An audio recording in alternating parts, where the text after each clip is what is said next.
This week on the Lectures in History podcast, a lecture about comics in Cold War America. Gregory Daddis of San Diego State University analyzes the portrayal of war comics and how they were reflective of Cold War fears and insecurities. 4 years later, look at this poster. Hedda Hopper says it'll scare the pants off you. There's women falling out of the skies. That's how bad it is. New York City is going to topple. San Francisco is in flames. Boulder Dam is destroyed. Nowhere is it safe in the United States. Puget Sound attacked with a nuclear strike. Mass casualties. This is frightening. Professor Daddis also analyzes the portrayal of the war in those comics. San Diego State University in California is home to the Center for Comic Studies. Welcome.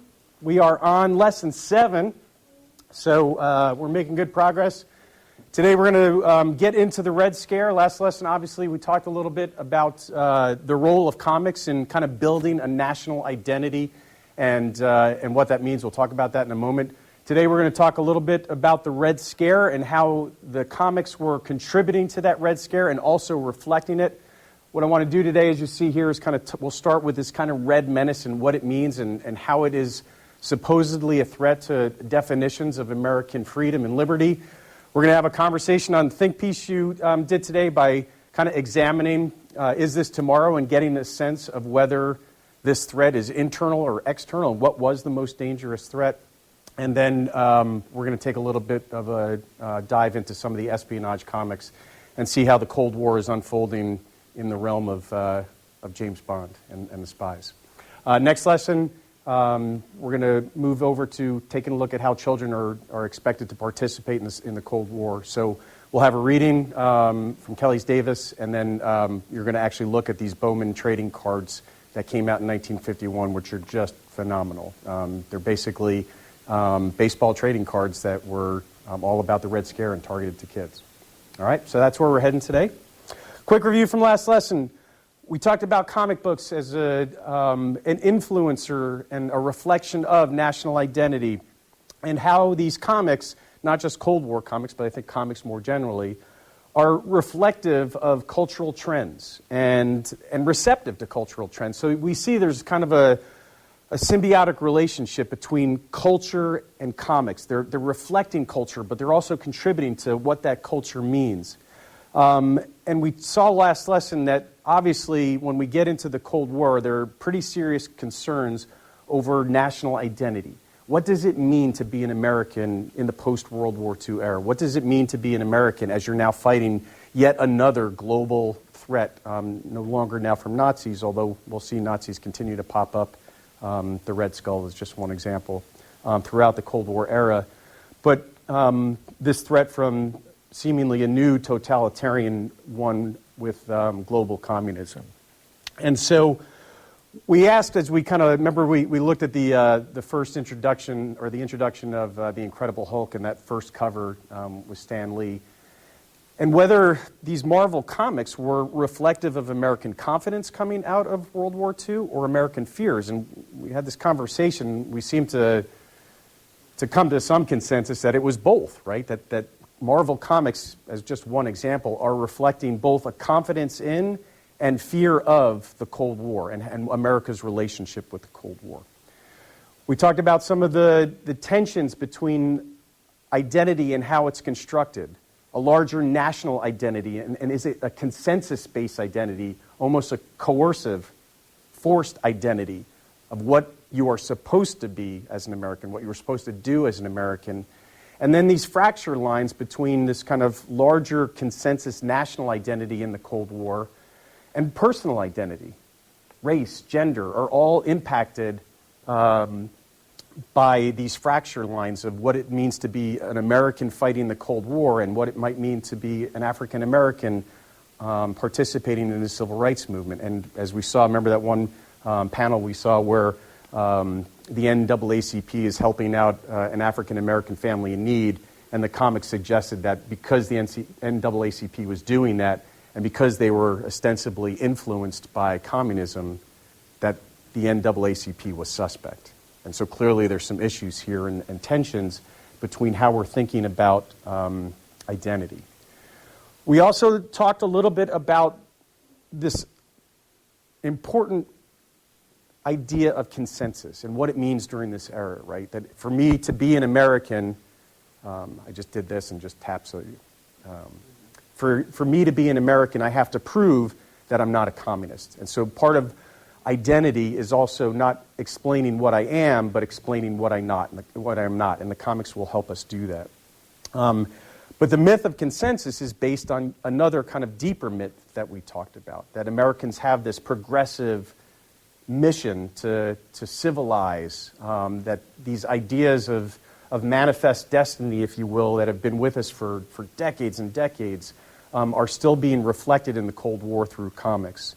And thus, not surprisingly, national identity becomes politicized. And the comics will help readers, as we're going to see today especially, politicize those ideas of what it means to be an American. And then finally, we kind of delved a little bit into the Marvel superheroes with the introduction of characters like the Fantastic Four and the Incredible Hulk and Peter Parker. And yes, with great power comes. Yeah, sorry, right? Got it at least once, right? So if you're talking about war, at least once you got to mention Clausewitz. If you're talking to comics, at least once you have to mention with great power. It's in the contract. And so how these comic book heroes themselves are embodying this nationalist, these nationalist aspirations and also this triumphalist culture, right? That the Fantastic Four are aspirational in what they represent, but there's also, as we saw, some concerns here, right? That Ben Grimm, as an example, is kind of a reluctant hero. Clearly, the Incredible Hulk is a reluctant hero. And yet the culture that's coming out of these Cold War comics is triumphalist. They express a moral certainty.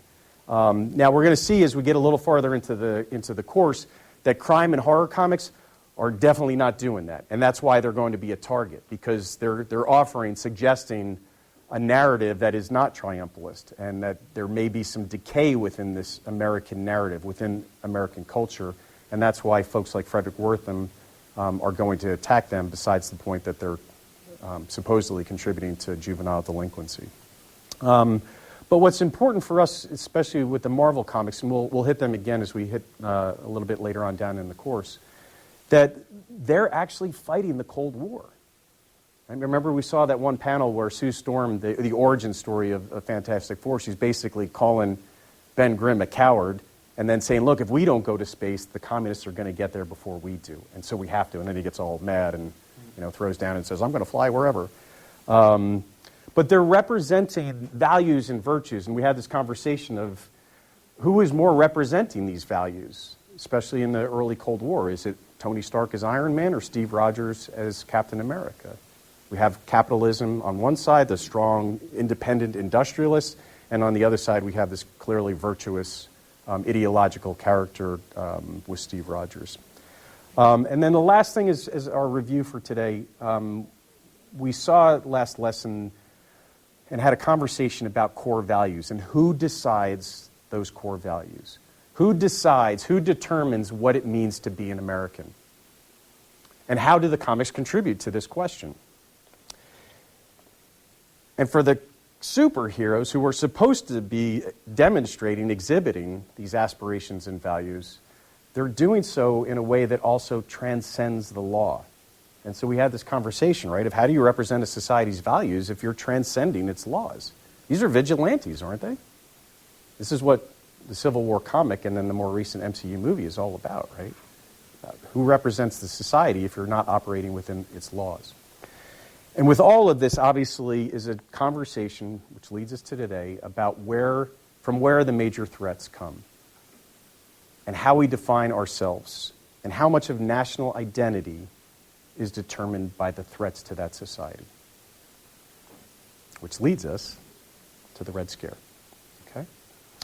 All right. Any questions at all from our review from last class? Everybody good? Everybody understand what we did in terms of kind of setting this foundation, having a conversation about national identity, how comics are contributing to, reflecting to that conversation about national identity, and ultimately this conversation we had last lesson about how threats are part of that conversation.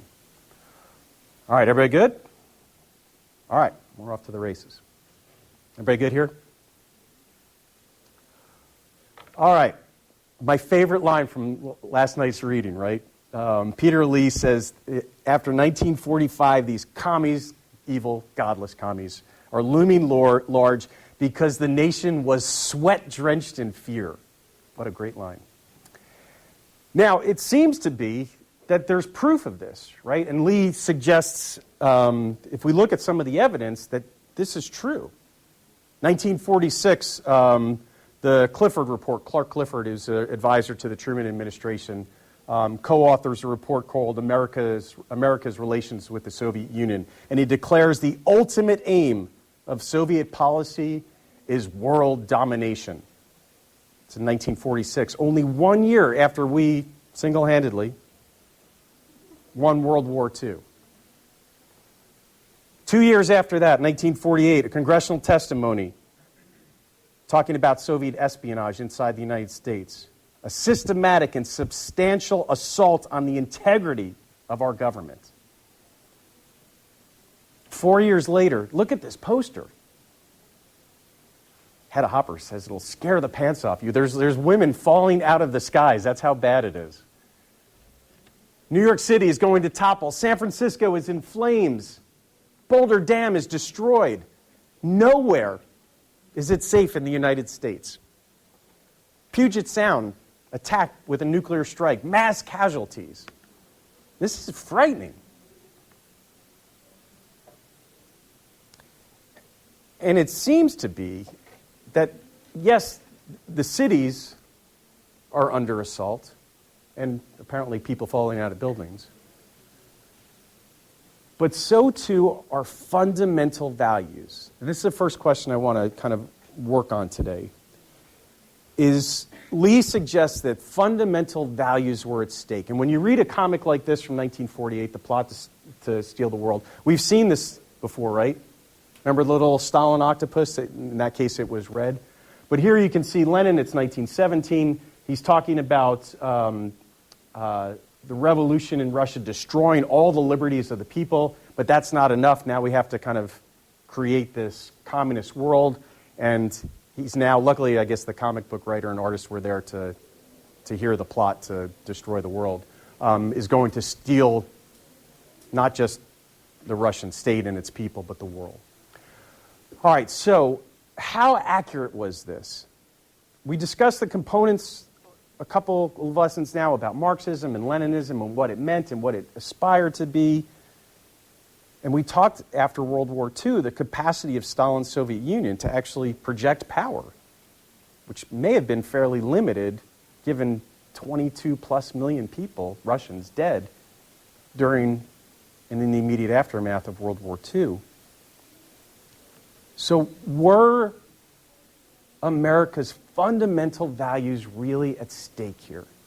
Given what we've read in McMahon as an overview, given what you've seen here so far, what you read in Is This Tomorrow, do you get a sense that America's fundamental values, who we are, our structures, our government, were really fundamentally at stake here?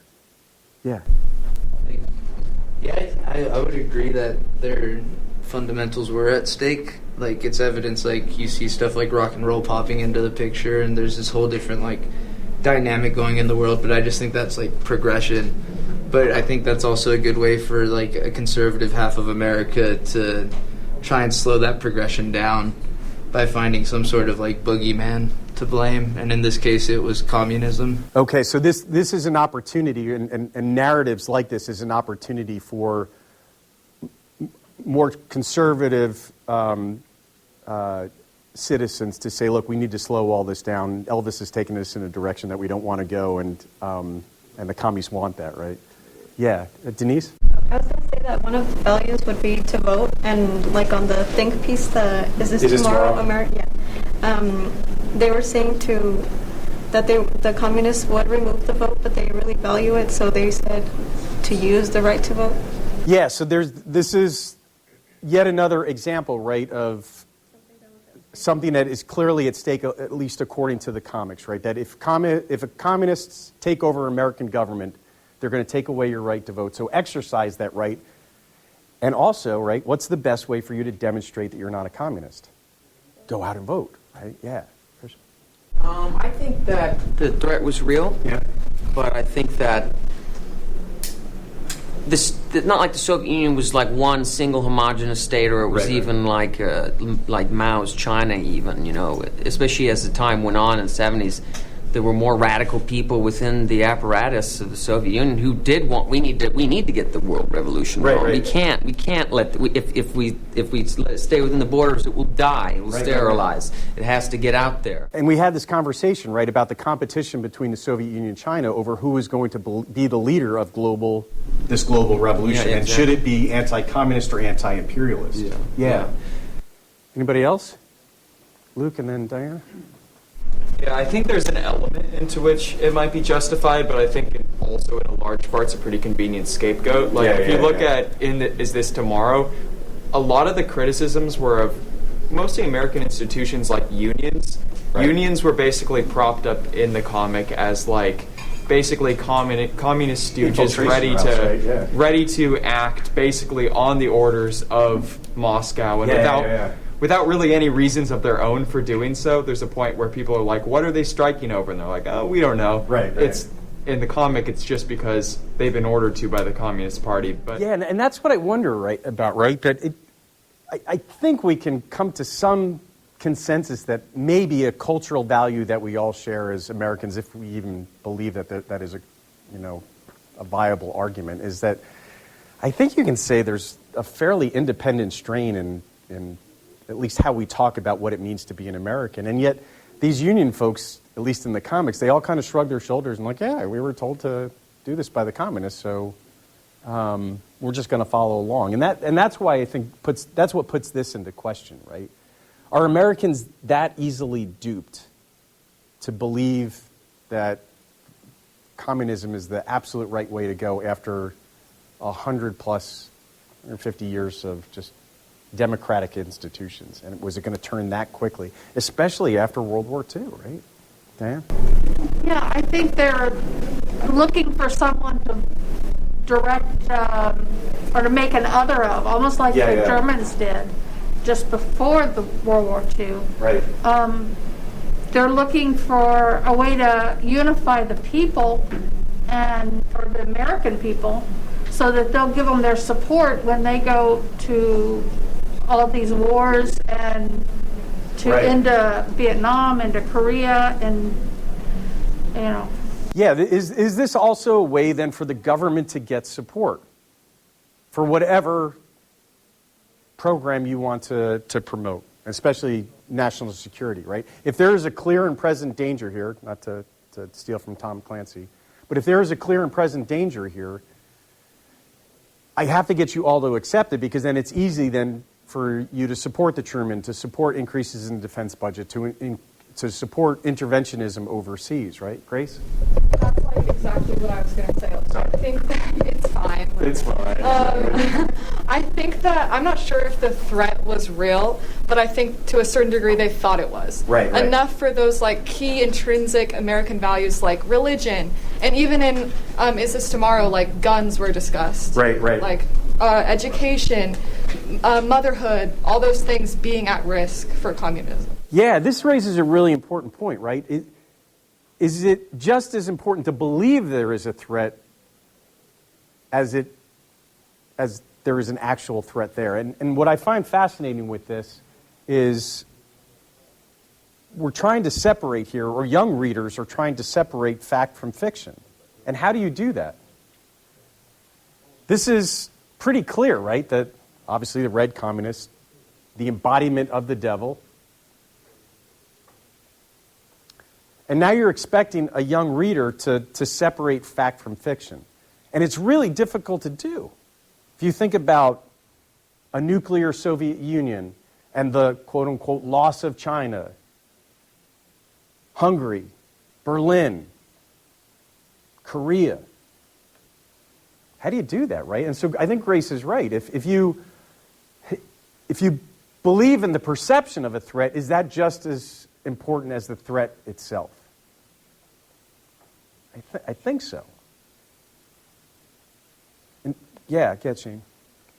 I was thinking, it seemed interesting to me that some things that were in the comic also seemed to be things that Americans were doing and kind of projecting. Like on one page, they talked about how, if the commies take over, we're going to burn more food so that like only commies get food. When we know today, a lot of farmers do that so they keep the prices of like crops up. Right. So it seems like it's projecting a bit.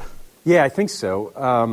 And we talked, right, and we'll see, especially with the espionage, right, that both Savage and Lee kind of make this argument that these covert operators, emissaries of the United States across the globe, are simply promoting the Truman Doctrine. But as we suggested last lesson, if you flip that on its head, isn't that what Khrushchev is arguing by supporting wars of national liberation?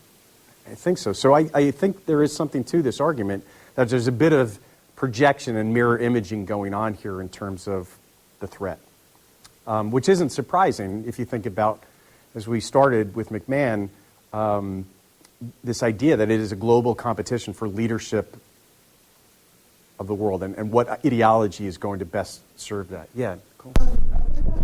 That's a really interesting point, and I think that's pretty clear throughout the entire comic with like just American hypocriticalism, where they're talking about like, oh, communists are going to bring concentration camps, but it's like we already had internment camps a year prior. So like a little confused about that. Yeah, the hypocrisy is definitely there. Yeah, right? And then they also talk about how they're going to, bring on like anti-Semitic sentiments, and it's like, well, Jews were persecuted since the start of America. Like they've always been persecuted here. It's not like the communists are the specific reason why this is happening. It's like it's just been here. Yeah, I think is it an opportunity to use this threat, this face of evil, as a way to promote your policy, right? Carlos? What's that? So, coming from the fact that we just got out of World War II, we just lost our near-peer adversary, which was Japan, and the Axis powers at the time. Like, communism was like the biggest, even like what you would consider a near-peer adversary at that point to challenge our institution. Like they challenge our institutional values. Right. So that, like, even in the comic, it showed like a slippery slope, like argument to kind of push those things that are like, if we let protests start happening, if we let these things start happening, that then eventually we're going to buckle under that pressure, even if that threat it's not necessarily there. Yeah, I think so. Absolutely. Satchel? On the topic of hypocrisy, I found in, like, Is This Tomorrow, the commandments at the end that they put forward, and the things they said were very, like, they're like, you need to be critical, you need to read things, you need to think, you need to be tolerant. But the whole comic is them just demonizing and generalizing communism as this evil thing. But they tell people to be critical and think for themselves. Yet they're kind of implanting this idea into people's heads. And I want you to embrace your individualism, and I want you to be able to choose your religion, choose your political identity, but just do so in a way that makes sure you're choosing the right thing, right? Yeah. Denise, and then Christian. It was interesting how, on the commandments, like he said, that one of them was to be tolerant of other races, religions, and nationalities, and to use your right to vote, but they had been intolerant of African Americans, and they had removed their right to vote and stuff like that, even though it had ended by then, like the grandfather clause and things like that. Yeah, we're still kind of working through some Jim Crow laws, obviously. Yeah. And they still, the groups of people were still marginalized and couldn't exercise their right to vote when they were in the U.S., so it kind of reflected. The lynching and everything and the starvation, they were all putting African Americans through that. But now that it happened to white people, it was suddenly dangerous and cruel. Yeah, so I think this is important for us, right? We're seeing the construction of a threat that rests on some pretty basic hypocrisies, right? And again, if you're thinking about, as we did early on, who's the main audience for this, you're asking young kids a lot here to kind of work through what's real, what's fact, what's fiction. Christian, then Garrett. I think the calls for hypocrisy are a little bit overblown. Okay. Considering, like when the Soviets did a camp, they killed 50,000 people in it at gunpoint. Like it was. I remember there was a movie in the early '90s. It was a submarine movie, and there's a part where they're on the boat. It has Harrison Ford, I think, another actor, and they watch propaganda films about, blacks in America getting beat. And look at this. They talk about look at the hypocrisy. It's a very standard line from the Soviet, in terms of game plan to call the other person a hypocrite. Absolutely. And to distort the truths and the facts extensively, because the Soviets did use ethnic and racial disparities. The communists did do that. That was a huge part of doing that in any area. Divide and conquer. It's a standard deal, and make them all. And so again, I think what you're saying here, I forget who said it, but you're seeing a mirror imaging here on both sides. Both sides using this almost the exact same tactics, right? Divide, exterminate religion, or whatever that, however you decide to define that. What is America doing compared at all to the Soviet Union? Well, I think a matter of scale, right? That if you're interning Japanese Americans solely based on race and solely based on fear, that was awful. That was absolutely really awful. Yeah, is it a level of scale difference? I think you might be able to make an argument of that. But I think what's key here is what the comics are suggesting is that our values, our ideals are supreme, and yet we're also engaging in behavior that is kind of suspect and not living up to those ideals that you're seeing in comics like this, right? Garrett? I like the topic of divide. In the first couple pages of Is This Tomorrow is saying that with all the communists that were in New York, saying that they've done a very good job of making different classes and religion hate each other. Right. Seems like the communists, if it wasn't for communists, then we wouldn't have classes hating each other. Everything would be peaceful.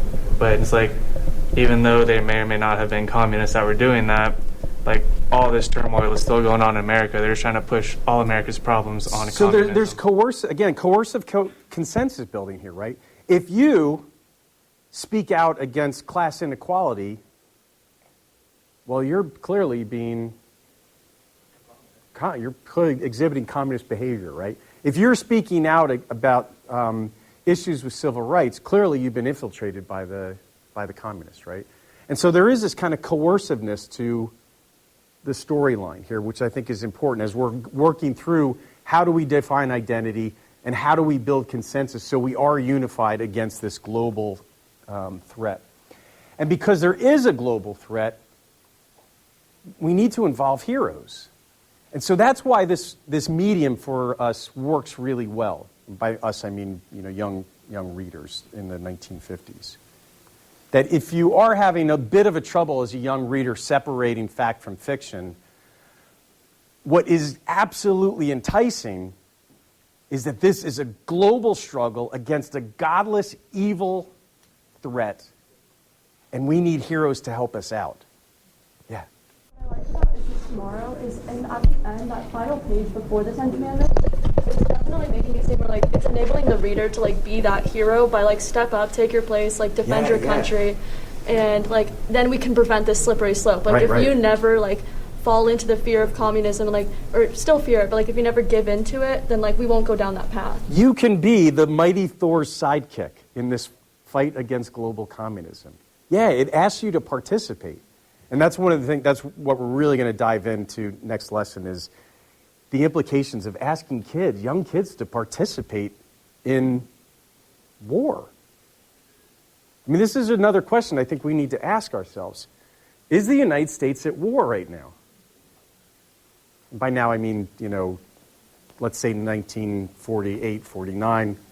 Yes, by the time we get to 1950, we're in Korea. But is the United States at war? And if we're kind of asking kids to be a part of this, like Julia said, to participate in this conflict, which has global ramifications. Yes, it's appealing from a marketing standpoint, and publishers obviously want to sell comic books, but it also, I get to have a cape. This is awesome, right, Sean? I think, yes, we are indeed at war, but it's more of a cultural war in essence. I mean, the comic books literally paint communism as the antithesis to Western values and Western society, especially in that religious aspect. I mean, there's a line where, I think one of the subversives literally says, "Here goes the greatest, trash ever written, the Bible," and then chucks it into a big ball of flames. it's so to the point and blunt, it's almost comical, but at the time, it really brings home the fact that we're fighting literally the antithesis. And notice the language here. And again, we remember when we talked about, we read Earl's piece on the importance of you as a reader participating in comics, of filling in those gaps. That when you move from panel to panel, the artist and the writer are asking you to participate when you turn the page. When we looked at Kriegstein's Master Race, right? When we're on this tier of the panels and we're in the present, and then now all of a sudden he's asking you to participate as we go down to the bottom tier, and now you're in the past. He's doing, in this case here, right, Stan Lee and Jack Kirby are doing the same exact thing. They're now taking you into, in this case, the Peking, Beijing headquarters, and you get to spy in on this communists who are saying that communism is the mightiest force in the world. And as long as we destroy the hero protector Thor, we have an opportunity here to shake Americans' morale, or the Western powers' morale. And so even with that kind of language and this imagery, I mean, clearly you're seeing, just look at the face structure here, right? These are savage, animalistic enemies that we're dealing with. It does draw you in to participate in this struggle, war. Satchel. On Sean's point of communism being seen as like the antithesis to Western society, I would even say they paint it as the antithesis to good. Like it's just plain evil. Like it's not even that it's compared to Western society. It's just compared to heroes. It doesn't get any more. I mean, there's not a lot of room for interpretation here, is there? This is communism.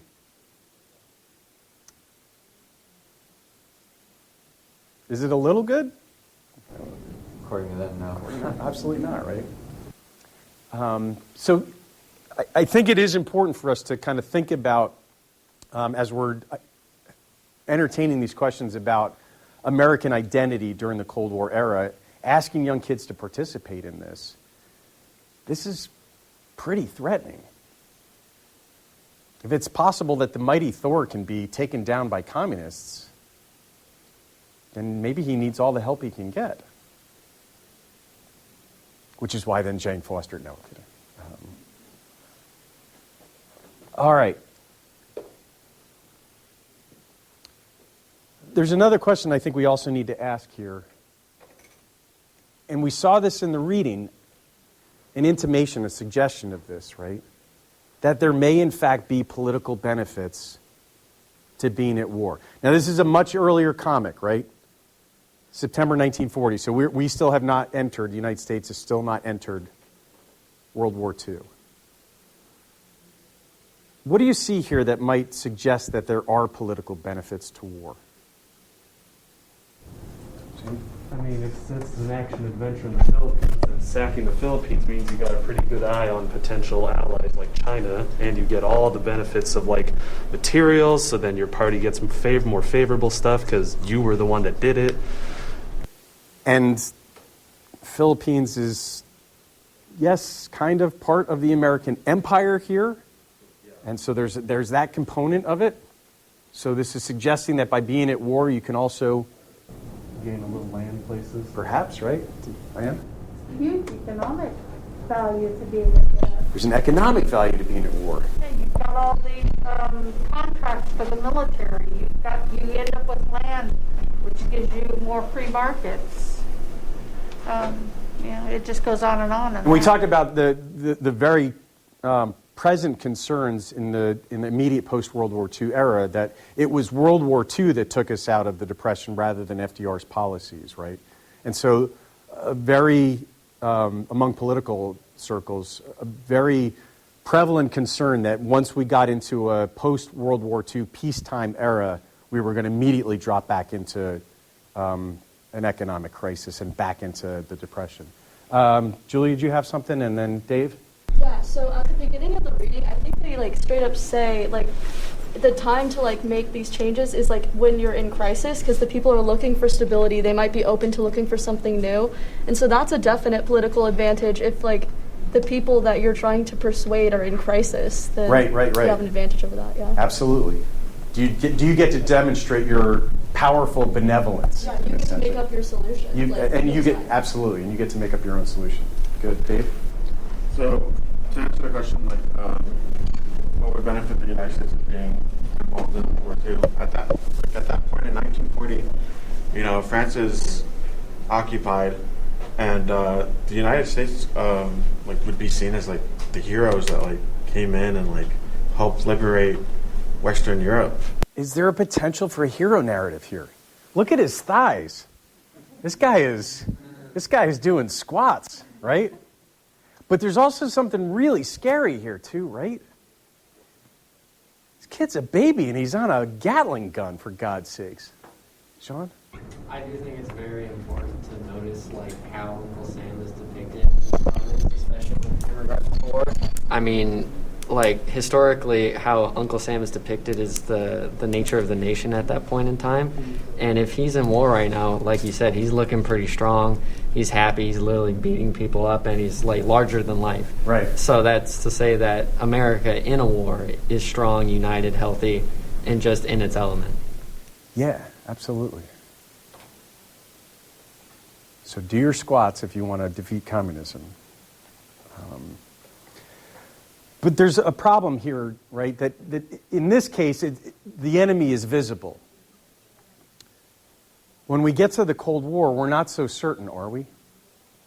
And so I think a key question we have to ask ourselves is, as you were going through the reading, then especially when you got into Is This Tomorrow, was the communist threat more internal or external? So what do we see here first? So this is obviously a caricature, 1961, of Nikita Khrushchev. What is this godless communism suggesting here in terms of what we're seeing in the comic? What are some of the things you want to pull out of this? Luke, and then Matt. I think it's highlighting kind of a two-faced nature of communism, where in all of these cases, Khrushchev's either extending money or the olive branch on one side, but he's holding a missile and a wick in his other hand. And so I think it's trying to express that regardless of what the face of communism is that it's presenting, they're making an argument that its true nature is destructive and subversive and dangerous, and that it's deceitful. Yeah, exactly. Absolutely, right? Matt? Yeah, I agree with Luke, but I liked what it said at the bottom, where it's in its wake, communism has left a trail of murders, lies, and misery, a kind never seen before. And it's just it also says, and I saw this as a common trend amongst, there was another source earlier that was published by the same Catholic group that published the Catechetical Guild, right? Yeah, I can't say it, but it's catechism and then it is hard. Yeah, it's a weird word. Say it 5 times fast. Yeah, but that group and a bunch of other Catholic groups seem to be constantly pushing this on children and really trying to get their heads into this thought process of screw communism. If you are an atheist, does that mean that you might also be a communist? That's what these comics are suggesting, right? So the way to burnish your credentials as an American is to be religious, to embrace religion, because that's a great way for you to demonstrate tangibly that you are not a communist. Communists don't go to church. Where's the line? Where is the actual disinformation, or Khrushchev did do all these things? I mean, the communists, even with the material that we read last night, I mean, the process by which countries went was a similar process. Where is the lie insofar any of the propaganda I've heard? Now, I understand that some of it is hyperbolic or whatever. Mm-hmm. There's hyperbole, there is propaganda, there is a confrontational war going on, a cosmic one, really, between two polar opposites. Yeah. It's a good way to put it, right? A cosmic. Yeah. It's more than just the material. But that's what happened in the Soviet Union. That's what happened in communist China. That's what happened in Uganda with Robert Mugabe. It was a prosperous, wealthy country. Mm-hmm. And then he assumed power, and there was genocidal, and the country fell apart. I mean, the same thing. He pitted the ethnic groups against each other, be it the black tribes or the or the whites against the blacks and everything else, and or any number of places. I mean, America wasn't that great either. We had the banana republics. Right. We cooed people as well, but this is a part of.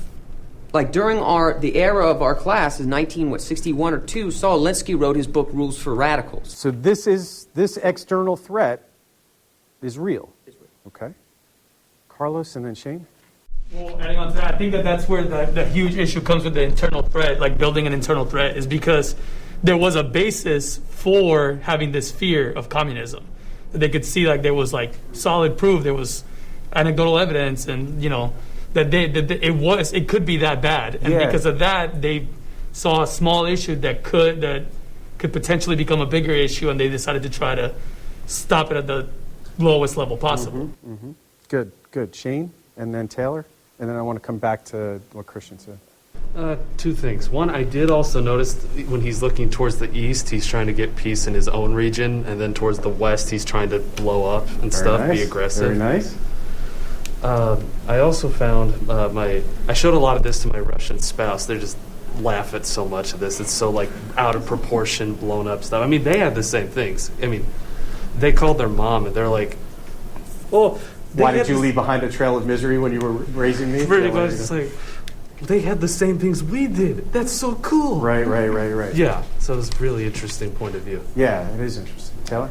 To kind of Christian and Carlos's points, right? I think it started definitely as a very valid, like, external threat. But especially when we look at is this tomorrow? I think we really kind of used some fears that Americans had in order to kind of like create an internal threat or make it at least like add to the perception that there was an internal threat to democracy in the United States. And I think this is seen especially in Is This Tomorrow through the use of like Depression era imagery, Dust Bowl imagery. Right. And then also you have like comparisons to World War II Nazism. Like even on page 3, I think it was, there's like the armband of the communists with like the sickle and hammer. Right. It fashioned just like the Nazis wore. So I think they purposefully crafted some of that messaging to the audience that grew up in an era full of fear of like actual historical events. Yeah.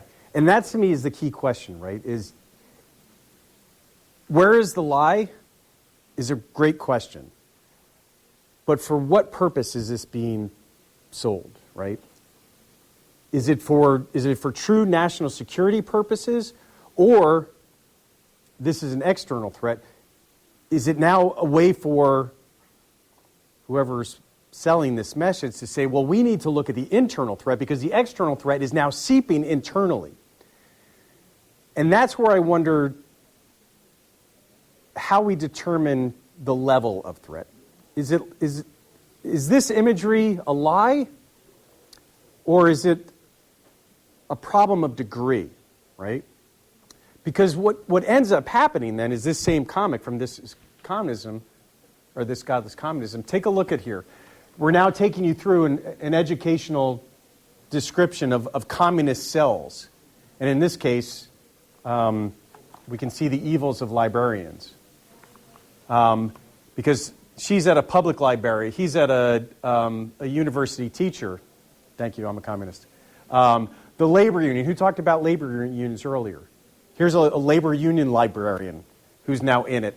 And then I have received orders to go to California, and clearly I obey because I'm a communist. So I think the problem here, right, is when we're taking this threat and just putting in this space of just hyper fear and overestimating the threat, what does it do to American culture? Because then there is a coercive consensus building, and it narrows what's acceptable within American culture. Because the external threat seems to be causing an internal threat. Luke? I was just going to say, like, they warned in the comic that we read that it's like all it takes is like a small group of communists to take over. A cell. Yeah, and like the fact that there was a party in a lot of these countries, like, contributes to the fear. Yeah, absolutely. Luke and then Diana?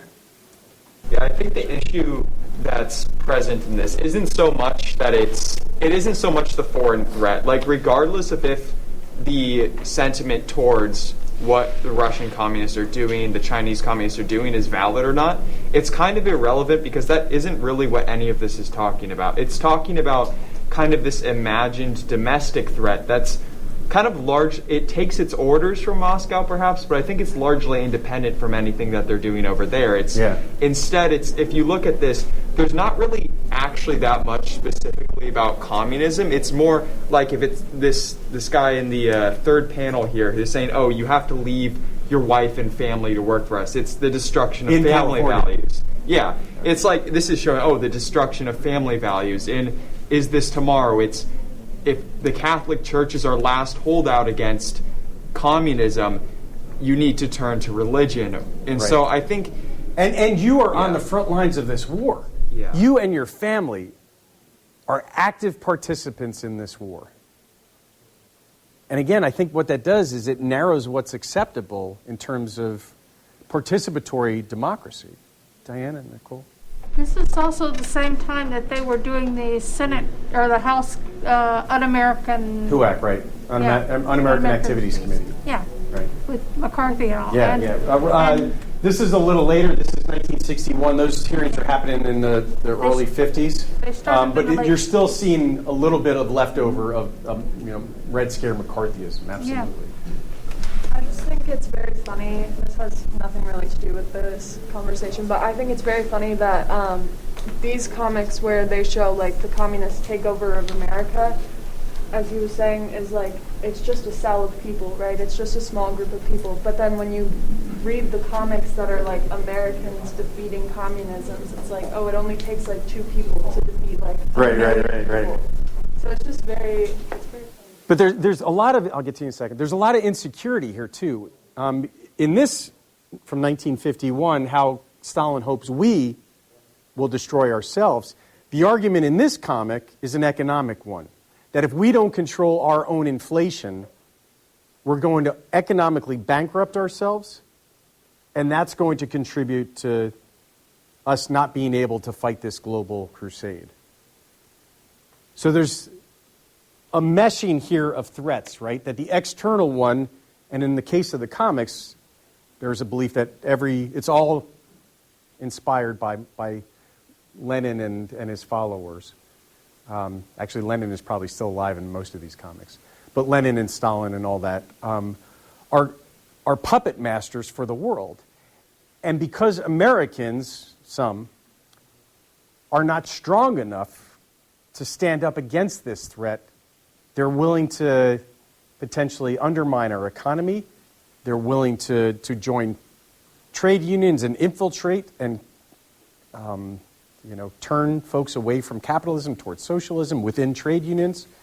They're willing to turn libraries and places of education into propaganda sites. And there's a lot of insecurity here. And again, I want to keep coming back to this external threat and what's real and perceived and just the capacity, the capability of the Soviet Union to actually project power enough to dominate the globe. Yeah, real quick. I really think by the end of the 60s, I feel like the Soviet Union, because it didn't cool so much until the 70s. I feel like the threat became more of an internal threat because Marxism is an ideology with a very compact. It's got an end times thing, like any religion or something. It's got people, scholars, knowledgeable, all of that. It does want to get rid of the family. It does want to get rid of the church. It does want to. Read the Communist Manifesto. The destruction of the family is required. Yeah, but remember what we talked about, right? There's a difference between ideology and how that ideology is interpreted by followers. And I'll talk about this in a moment because the comics are also going to weigh in on this. Americans would say, well, why would we want a communist party, even just as an experiment in political freedom? Because their end goal in communism is And that's why, I think you're exactly right. And that's where I think the comics kind of overestimate, because I don't think there were many Americans that were willing to experiment with communism. And so was this really a threat, right? How many librarians across the nation were really willing to participate in communist cells? They're always censoring the books now. They don't get any orders. I mean, it's just this world that they talk to the Kremlin once a year. Yeah. They get their sign up. They did send spies. They did. Go watch any archived interviews of spies from the 90s. Again, though, I want us to think about the importance of threat inflation here, and what that threat inflation, what are the consequences and implications of that threat inflation? Satchel? I think on that point that at a certain point the hyperbolization of communism becomes something that goes past what the actual threat is, as to reduce the problems that America is facing at home. Because this is a point where there's a lot of social tension between class, race. I mean, just there's a lot of problems in America. So there's a point where it's not even that this is a threat, but if we recognize this threat, it'll take people's minds off of the conflicts at home. And this is a great way to do it, right? Because we're not just fighting godless communists, but look at what they're doing here, according to the communists. Mind-washing, ungodliness, inhumanity, slavery, misery. It's a perfect way to reorient American society. Luke? Yeah, I mean, I guess just to sort of reiterate what I was going for, I don't think it necessarily mattered. I don't think it was necessarily the communism that mattered. I don't think it was necessarily... I think there was obviously a degree to which Americans were concerned about the spread of communism, about the capabilities of Russia, China. I mean, with the Cuban Missile Crisis, it was clear that the threat exists and is real, but I don't think the core of this Red Scare movement really has to do with foreign communism. Mm-hmm. It has to do with groups that were concerned about what they saw as a decay of American values in the family, in religion, in morality, like how in Is This Tomorrow they're criticizing things like Hollywood movies, in aspects like euthanasia, which was also being criticized as having its basis in communism. I think it's to prop up these values and to try and give them more urgency, that the decay of these values is an urgent issue.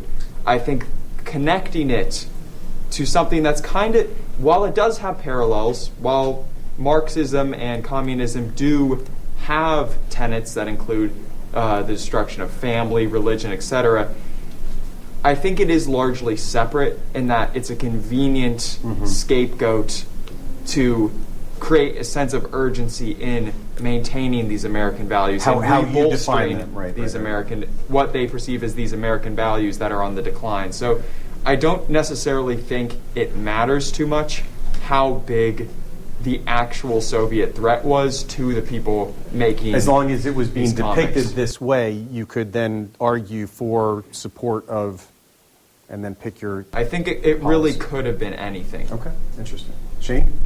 Besides the fact I think someone's probably really proud to come up with that anagram right there. Yeah, right. Like, that seems like all right, I need a word for you. Ungodly. Help me out here. Who's got it?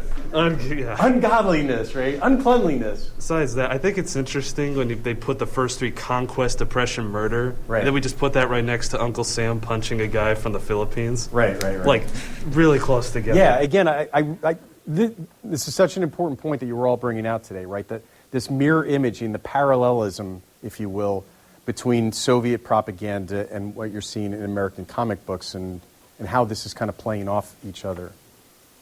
Taylor?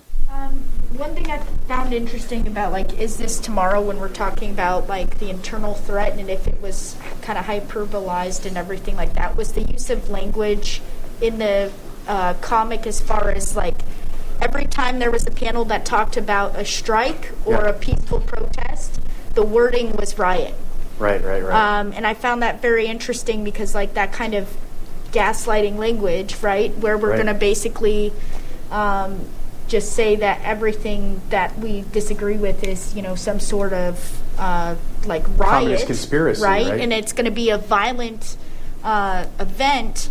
We still see that happen, to this day in the use of language. Right. So I think when you add historical imagery, such as like the Great Depression, World War II, and then you add, you know, some of that language like riot, which gives you a very different picture than like a protest or exercising your right. basic rights in a democracy. Right. So I think when you add all of those things together, it creates that hyperbole of threat. Especially to a 1947 reader who lived through events that they would see kind of reflected in those pages. Totalitarianism and Nazism and militarism, absolutely. And again, think about audiences here. You're asking a young kid to do a lot with the imagery and a lot with the language here. And remember, comics are supposed to be read where you're working text and image together. You're asking a lot for a young reader to... We talked about the importance of social context and getting the joke in comics, right? You're asking a lot for a young kid to do this. Carlos?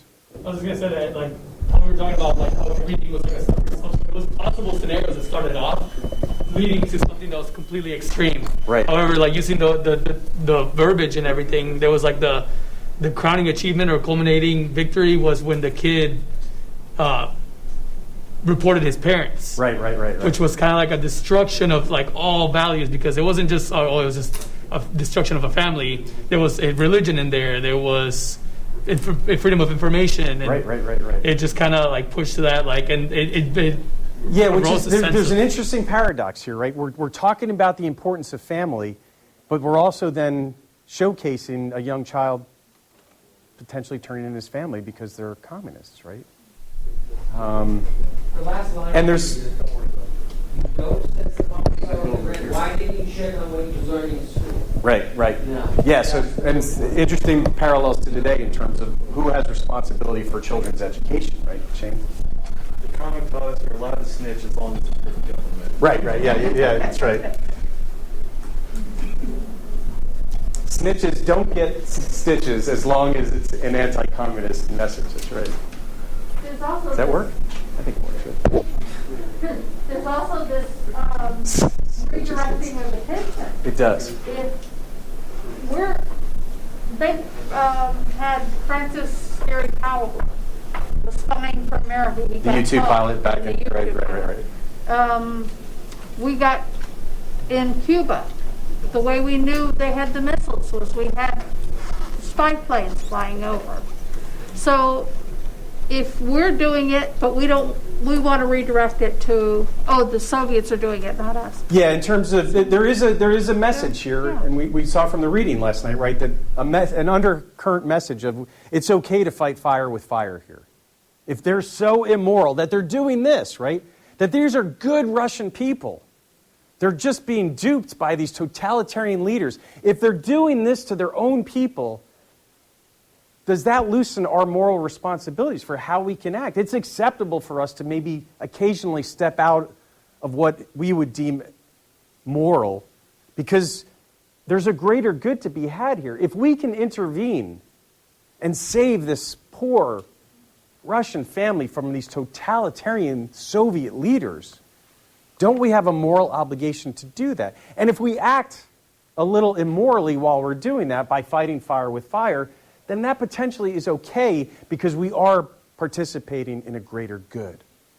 Yeah.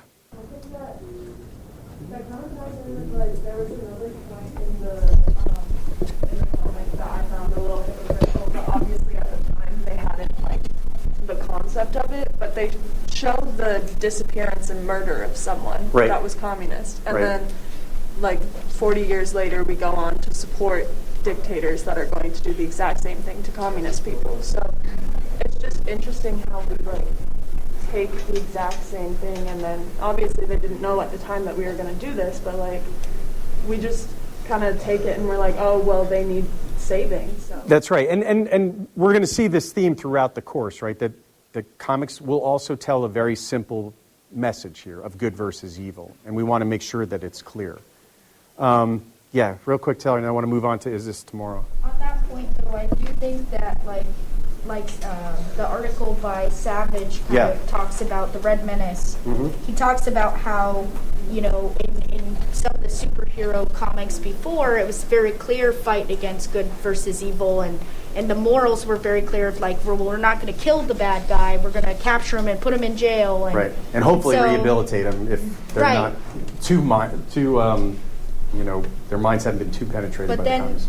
But then, like, by the Red Menace article, he talks about how, when you see this shift during kind of the Red Scare and in the comics during this era, you see homicide and genocide being more reasonable and acceptable measures for these heroes to take. Right. So I think that kind of reflects maybe some of that questioning of those morals and values that we might have had, and how do we now place that in this complicated situation that we have with, like, for heroes and regular Americans, when you're fighting this,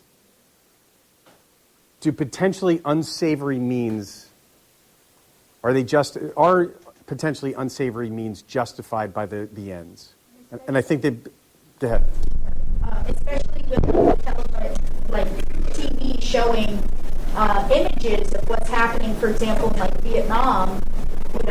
How do we get there? But like, how do we, as Americans, deal with this imagery of war we may have not have had before, and also with like our morals and concepts of how we're good versus evil in the world. So this is an important point that we're going to get to as we're a little deeper into the semester, of how well are these comics setting young readers up for the nuances, the complexities of a political military war like the American one in Vietnam. I think the short answer right now is probably not all that well.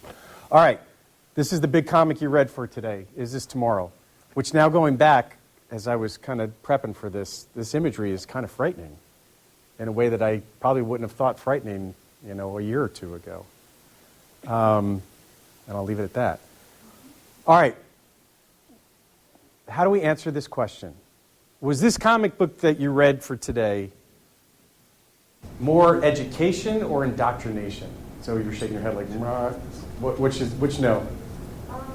I would go with indoctrination. Indoctrination. How come?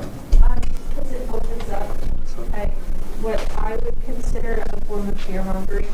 Okay. Like just saying that they're already in your country, they're already in your government. Right. And you need to take steps to prevent them from doing further damage. The rest of the comic shows. If you don't do what the last page says, the 10 Commandments of being a citizen. Look what's going to happen. Look what's going to happen. Yeah, okay, good. Shane, and then Luke. I also found it interesting that we said this was made by a Catholic group, and then throughout the whole competition, Catholics being persecuted, right. all sorts of stuff. And then they even give like a commandments at the end, like the 10 Commandments of Not Christianity. Very subtle. Not subtle at all. But I found it interesting. On one panel, they said, I think it was like Catholicism promotes individuality or something like that. Probably to not be viewed as like a central communist or whatever. Right.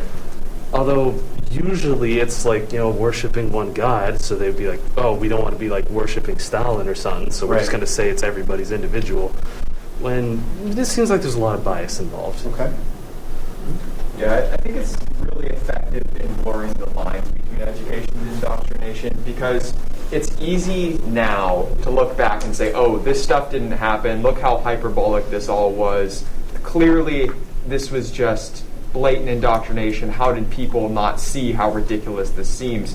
But in the moment when you're at this time, it says, like, in the introduction and in the conclusion of the comic, it's like, these are all things that have happened across the globe to start communist revolutions in other countries. This has all happened before.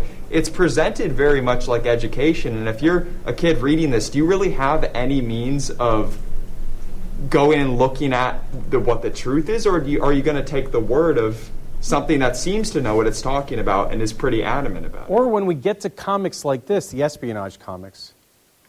So that was kind of an unartful segue. But I do want you to think about, as we move through this course, especially with comics like this, where is this blurred line between education and indoctrination, and how does one potentially support the other? Here what you're seeing, right, is these are ripped out of the pages of the news, right? especially when we get to, and we saw this a little bit, I think, a lesson or two ago, right? That these secret agents are not mythical. They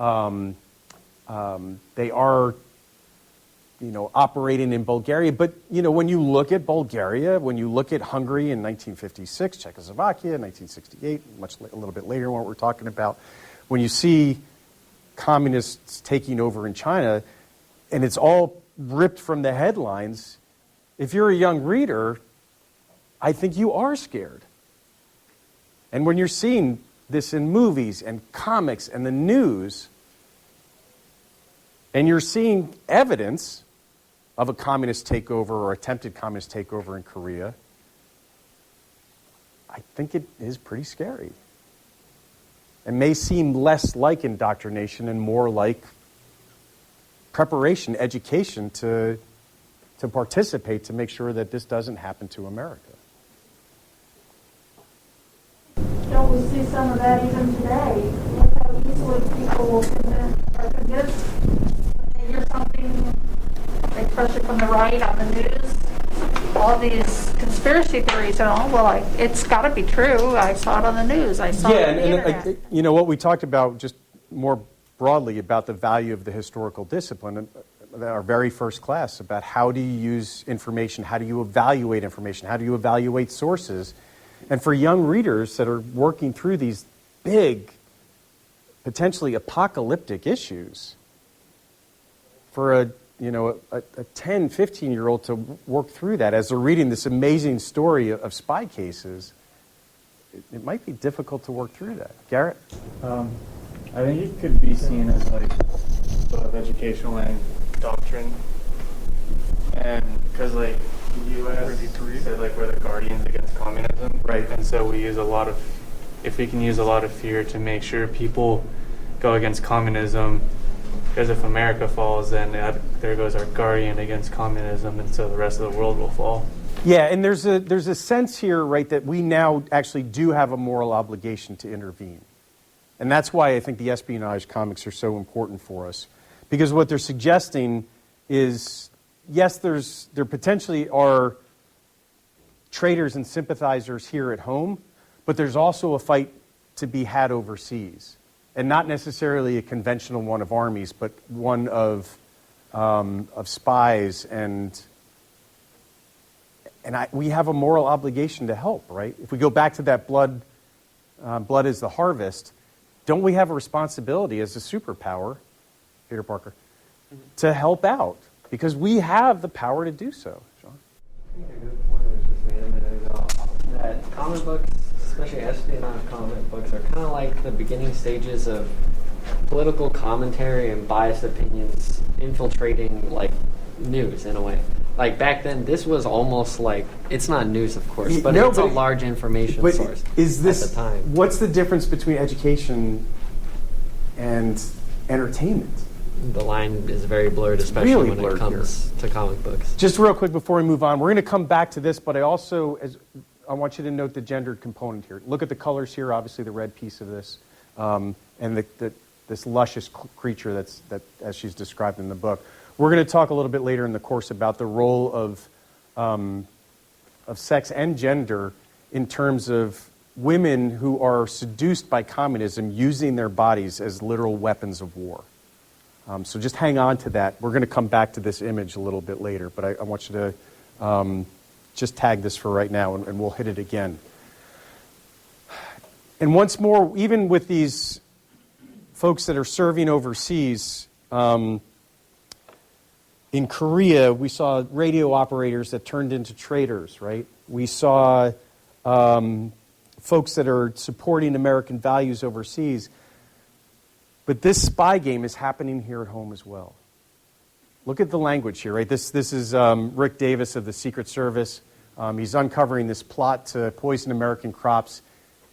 And Karloff comes here. He works with you American pigs who he hates, but it's all worth it because he's right on the cusp now of unleashing his plan. There's a lot of fear here, a lot of insecurity. And I think Sean's right. We kind of have to work through the blurred lines here of entertainment and propaganda and information. And think about how the readers were trying to work through that as well. And obviously, we're not operating alone.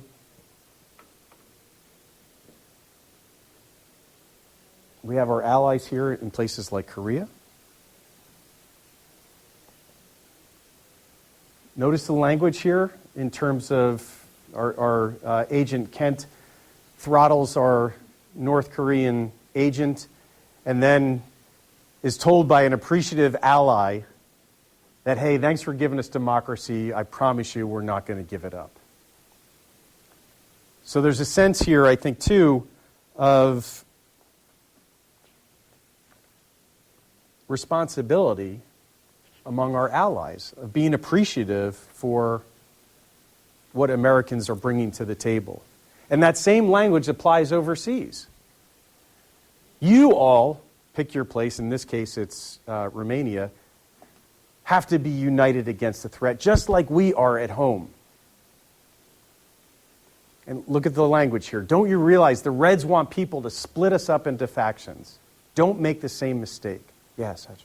I find it interesting how on the caption dialogue is there's no room for any interpretation at all, and it's very interesting that they're just forcing everything they want down people's throats. Yeah, look at the language here. Let's do this real quick. You're not alone anymore. What's he saying here? We're here to help.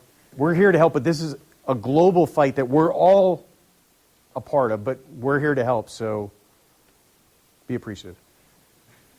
Every freedom-loving person is in this fight. Do you have a choice to participate or not? If you don't participate, what are you saying? That you hate freedom. Don't you realize what the Reds want to do? Come together. Be unified. And anybody that is not unified, that has a voice outside of that established consensus, is a threat. And if you don't, you're actually going to lose to the communists, and that will be bad. All right, this is all frightening, isn't it? This is a really frightening picture of the Red Scare and the potential for what it has to do, not just to Americans, but to the entire freedom-loving citizens of the globe. And so when we had this conversation last lesson about the importance of comics contributing to a conversation about American identity, this has got to be a part of that conversation.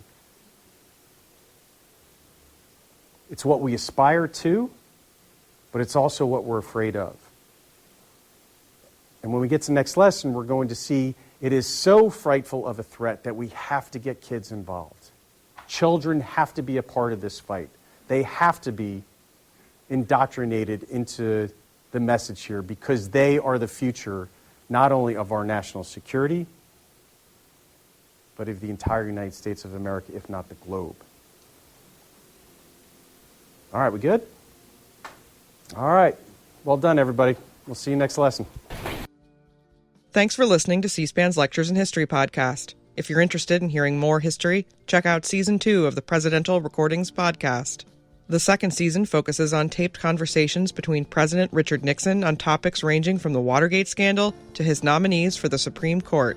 The Presidential Recordings podcast is available wherever you get your podcasts.